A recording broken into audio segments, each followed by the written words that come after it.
بسم اللہ الرحمن الرحیم۔ السلام علیکم۔ امت میڈیا چینل کے معزز خواتین و حضرات، بیان کیا جاتا ہے کہ بنی اسرائیل میں ایک شخص تھا جس کی بیوی نہایت حسین تھی، جس پر وہ اسرائیلی فریفتہ تھا۔ چنانچہ جب اس عورت کا انتقال ہو گیا تو اس اسرائیلی کو بڑا قلق ہوا اور ایک مدت تک وہ اس عورت کی قبر پر بیٹھا روتا رہا۔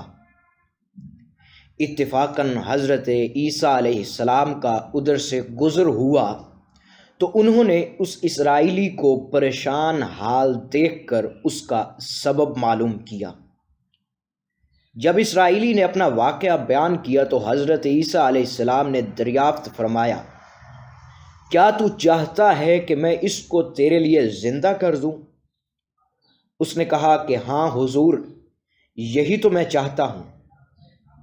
چنانچہ جب حضرت عیسیٰ علیہ السلام نے اس قبر کے مردے کو آواز دی تو قبر سے ایک حبشی غلام، جس کے ناک کے نتنوں، آنکھوں اور جسم کے دوسرے سوراخوں سے آگ کی لپٹیں اٹھ رہی تھیں، حضرت عیسیٰ علیہ السلام کو دیکھتے ہی غلام نے کلمہ پڑھا کہ لا الہ الا اللہ عیسیٰ روح اللہ۔ اسرائیلی نے یہ دیکھ کر عرض کیا کہ حضور، مجھ سے غلطی ہو گئی، میری بیوی کی قبر تو دوسری ہے۔ یہ سن کر حضرت عیسیٰ علیہ السلام نے حبشی کو حکم دیا کہ تم اپنی قبر میں واپس جاؤ۔ چنانچہ وہ مردہ ہو کر گر گیا اور اس قبر کی مٹی سے چھپا دیا گیا۔ پھر حضرت عیسیٰ علیہ السلام نے اس دوسری قبر کی جانب توجہ فرمائی اور حکم دیا، اے صاحب قبر، اللہ کے حکم سے زندہ ہو جا۔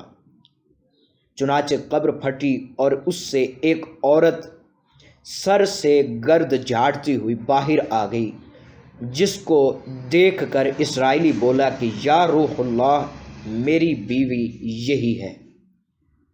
اور حضرت عیسیٰ علیہ السلام کے حکم سے وہ اسرائیلی اپنی بیوی کو ہمراہ لے کر واپس ہونے لگا،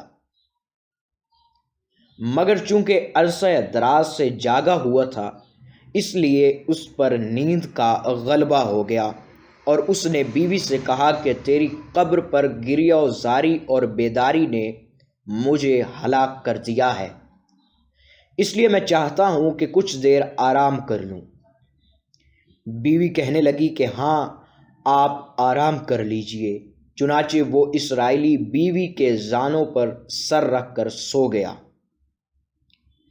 اتنے میں ایک گھوڑے پر سوار ایک شہزادے کا ادھر سے گزر ہوا جو اپنے زمانے کا یکتا حسین تھا، جس کو دیکھ کر شہزادی از خود فریفتہ ہو گئی اور اس کا دل قابو میں نہ رہا۔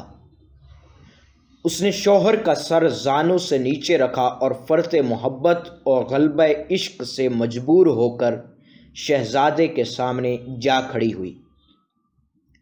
ادھر جیسے ہی شہزادے کی نظر اس پر پڑی، وہ بھی اس کو دیکھ کر اس پر فریفتہ ہو گیا اور عورت کی خواہش پر اس کو اپنے گھوڑے پر بٹھا کر لے گیا۔ چنانچہ اس کے شوہر نے بیدار ہو کر جب اپنی بیوی کو نہ پایا تو نہایت پریشان ہوا اور اس کے ملنے کی تدبیر سوچنے لگا۔ سوچتے سوچتے آخر اس کے نشان قدم پر چل کر اپنی بیوی کو تلاش کر لیا، جو شہزادے کے پاس پہنچ چکی تھی۔ اس کو دیکھ کر اسرائیلی نے شہزادے سے عرض کیا کہ یہ میری بیوی ہے، آپ اس کو چھوڑ دیجئے۔ ابھی شہزادے نے کچھ کہنے ہی لگا تھا، ابھی شہزادہ کچھ کہنے بھی نہ پایا تھا کہ اس عورت نے کہا، میں تیری بیوی نہیں بلکہ شہزادے کی لونڈی ہوں۔ یہ سن کر شہزادہ اسرائیلی سے کہنے لگا، کیا مجھ سے میری لونڈی کو لینا چاہتا ہے؟ اس نے کہا، خدا کی قسم، یہ میری بیوی ہے جس کو میرے سردار حضرت عیسیٰ علیہ السلام نے مرنے کے بعد میرے لیے زندہ کیا ہے۔ ابھی یہ گفتگو ہو رہی تھی کہ اتفاقاً حضرت عیسیٰ علیہ السلام بھی وہاں تشریف لے آئے، جن کو دیکھ کر اسرائیلی کہنے لگا، یا روح اللہ، کیا یہ میری وہ بیوی نہیں ہے جس کو آپ نے میرے لیے زندہ کیا تھا؟